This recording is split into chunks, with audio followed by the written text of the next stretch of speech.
Bonjour, voici une vidéo qui consiste à la résolution des équations logarithmiques et exponentielles. Donc ici dans ce carré, j'ai mis les formules nécessaires. Bon, j'ai préparé mes outils, ce sont les formules que vous avez dans votre cours. Donc j'en ai mis 8 et vont tous servir pour la résolution des équations, à part ces deux-là, qui sont pour le moment, qu'on va utiliser ultérieurement aussi dans les résolutions des équations pour des simplifications, pour d'autres finalités. Voilà, donc je rentre dans le vif du sujet. Donc là, je, voilà, donc j'ai une équation logarithmique.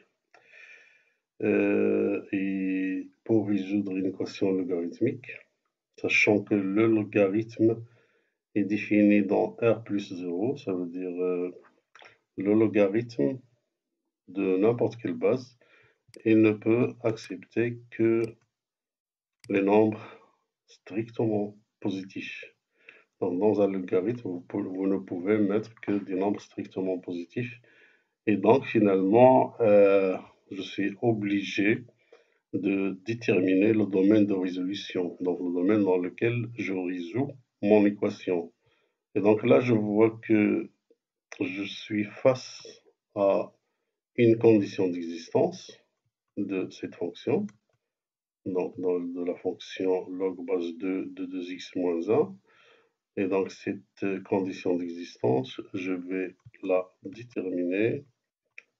Donc il faut que 2x moins 1 soit strictement supérieur à 0. Donc c'est une inéquation que tout le monde sait résoudre. Et donc là, mon domaine de résolution, c'est 1 demi plus l'infini. Donc ça veut dire quoi? Domaine de résolution, ça veut dire quand je résous mon équation, je trouve une solution. Si cette solution est dans mon domaine de résolution, je la prends et je la mets dans l'ensemble de solutions. Si ce n'est pas le cas, il est rejeté, cette solution est rejetée. Et donc, dans ce cas, l'ensemble de solutions est vide. Voilà. Je résous mon équation.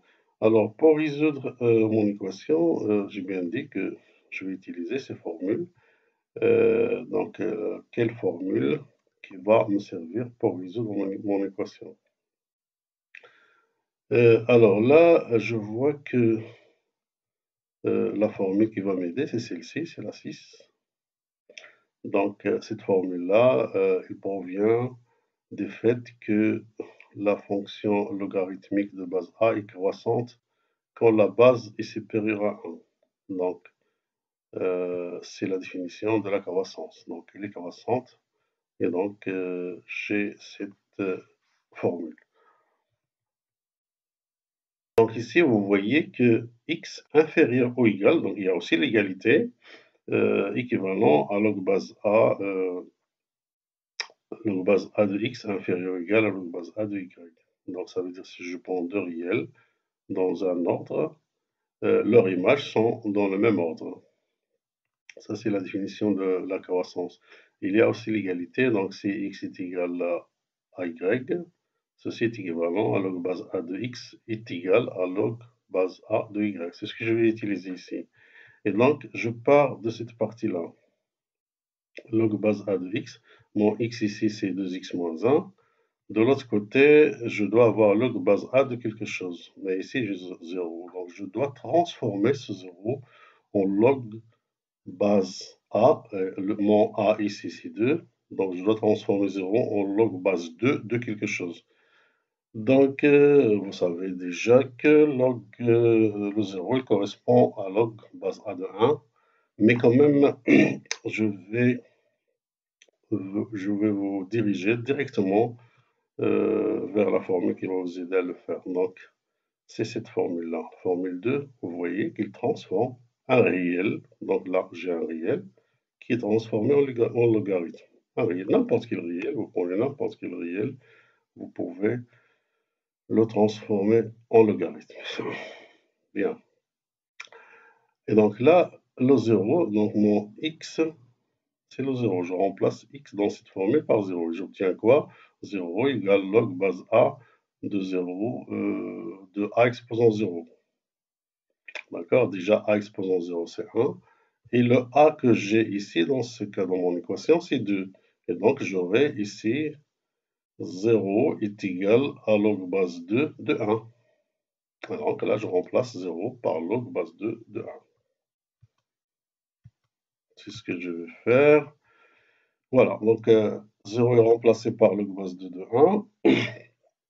Et donc maintenant, j'ai cette partie-là de la formule. Et donc, des moments que j'ai cette partie-là, je peux passer à l'autre. Ça veut dire quoi? Ça veut dire, en passant de cette inégalité à celle-ci, on laisse tomber les log base A. Les log base A, elles disparaissent.